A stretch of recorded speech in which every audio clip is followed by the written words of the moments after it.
Okay, Patrick, let's just talk about J-Star Ministries in general. How did this get started? Honestly, years ago, when I was still in the United States Air Force, I began to have visions and dreams of, doing some of the things that I'm doing now. And so by the time I got out, honorable discharge, you know, in 2020, I wanted to partner with East Texas Food Bank and just kind of saw the ministry taking a turn, and definitely not for the worse, but just really expansion, if you would. And so COVID threw everything off, but after a little while, they contacted me and said, "Hey, it's a go." And so this is my grandfather's property, which is now our property. And you know, he used to have a store here. On the smaller building next door, it's on the foundation where my grandfather had the store. And so I want to honor he and my grandparents and my dad's. I want to honor their death with my life. And so we want to do good here. We got the cross up in the front. So this land has been prayed over many, many, many times. I spent a lot of cold mornings and hot mornings in the summertime, early in the morning, 6:30, 7 o'clock praying, because I want the land to be utilized in the right way, that people will, just feel loved, appreciated. Those that come here and, are struggling financially with food, with what have you. We pray for them here as they're coming through the lines. They're telling you their stories, testimonies of how we help. And so all of that gives you the momentum or motivation, if you would, to continue doing what you're doing. Well, that's great, because you've tried partnering with some entities. You've tried, setting up in a building in Longview. You've tried several different things. Yes. And then you ended up coming home. Yes. Yeah. And it was hard. Back when I was in Longview, and I remember you used to interview me, and then also Bob Hallmark, and I'd be marching the kids around over at Community Connections. There was one particular period that I had about 30 kids. Couldn't hardly pay my rent, but I'm dealing with 30 negative behaviors. And then you have the financial part that you're stressing about. That was hard. Whereas now, we're on our own property. Parents meet me usually at the Valero gas station across from Harleton High School, or they meet me at Longview at Chick-fil-A. I still have my 15-passenger van, and I transport them. But the greatest thing is that we're at a point in our ministry that we can provide the program totally free, with no cost to them. And again, that's because of the donors that we have that believe in what we do, that want to see kids succeed.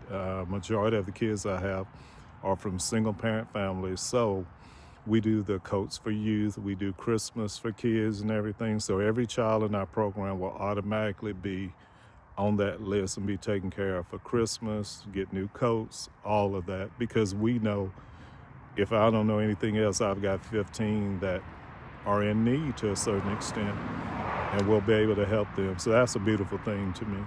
So what all is involved with your program? Sure. With these kids?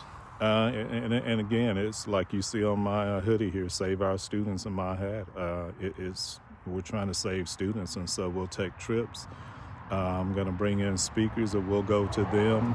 We're going to take educational trips. My wife has a friend, high school friend, that's a professor at Texas A&M. He's a professor of agriculture. And so we've gone up there the past 4 or 5 years, if not more.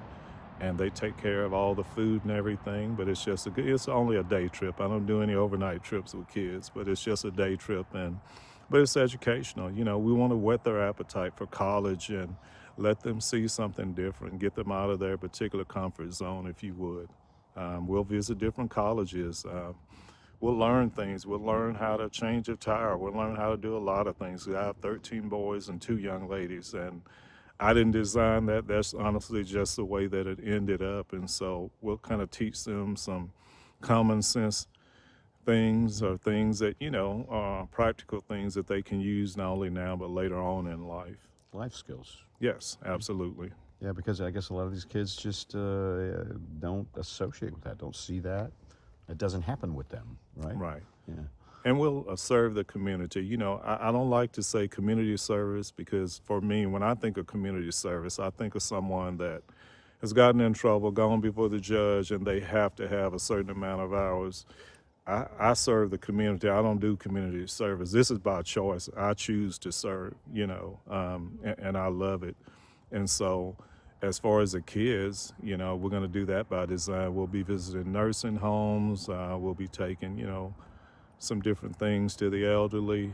We'll do Christmas, you know, for them as well. And, you know, just to let them know that they're loved and appreciated. The ones that have, you know, sown the path for us and are often, unfortunately, forgotten about. So we're going to go spend some time, listen to their stories. We're going to go and visit business professionals and businesses and let them talk to the kids about how they started out versus where they are now, the you know, pros and cons of it all, you know.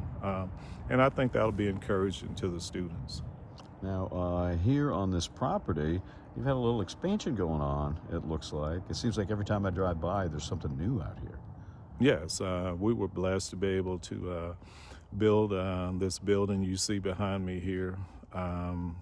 You know, and again, it comes from our gracious donors who helped to make this possible. And so we have our own disaster relief building, and we keep supplies in it. So when there's a natural disaster like this one, and, you know, even with North Carolina, that we already have a certain amount of items. And so I don't have to, you know, pull on people so hard to try to get donations, because when you have some already, it makes it a lot easier. It cuts down on expenses. And so, and we're looking to expand some more. We're getting ready to put a fence up. I received a grant, you know, from Cassidy Jones, and so we'll put up a fence. And, you know, I'm all about looks and making things look nicer.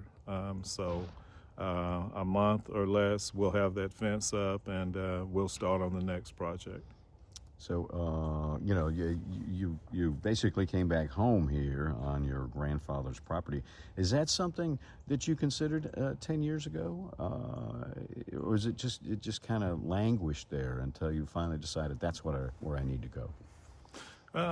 It just kind of languished there, if you would. Yeah, definitely not something I considered that long ago, but you know, just again, divine intervention, following God's lead or whatever. And just really COVID was bad, you know, for us as well as a lot of people, you know, losing loved ones, sickness, and just a mental state of a lot, depression, and so forth. But it was also a time, especially for me, I had to sit still. And Jamie, you know, I'm not used to sitting still. That was, oh my goodness, that was tough. But it also gave me time to reflect. It also gave me time, as far as my relationship with Christ, to draw closer, to listen to him, to be still. You know, as the word says, be still and know that I am God. And so I had to sit and be still. And in those moments, I felt like, you know, in a certain way that he began to speak to me and speak to my heart and kind of give me a different direction. Like I said earlier, a good direction, you know, to expand the ministry. And so here we are, you know, in 2025, and we have a new building up, and, you know, carport, and we do a drive-through, you know, giveaway, and it works. And even just last month, we served the largest number that we ever have. We served 5,201 families, and that's a lot for this, you know, small rural area. Over the past 3 years, we've served well over 30,000 families. That's amazing. You know, so it just all works. But again, it takes everybody working together. There's no, you know, island. You know, I'm definitely not an island or whatever. You know, I am, along with everybody else. It's a collaboration of individuals that help to make this possible. I have the greatest group of volunteers, the greatest group of donors, again, that believe in what we do, support what we do, put their money where their mouth is, if you would, and help to make it work and help to make it possible. Yeah. And I guess you just try to stay stocked, right? Yes. Just kind of whatever you can get your hands on, because it will be used.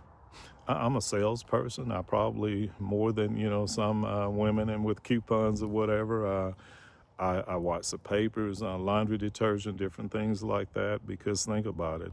Those particular laundry detergents that I have in there, that particular laundry detergent, normally that will cost about $13 or $14 at Walmart. You know, I bought it for $7.77, so I buy in bulk. You know, I had some bicycles in there that I was able to give out here locally, and took some of them to Asheville, North Carolina. I saw a sale. They were $38. Well, the regular price of those bicycles was $138. So I bought every last one they had. I called up some friends and said, hey, look, this is what's going on. This is a great opportunity. Can you help me out? Sure, Patrick. Let me know how much you need.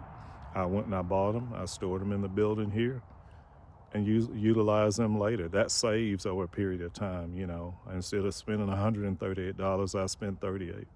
So I just try to be a good steward of the money that's given to me.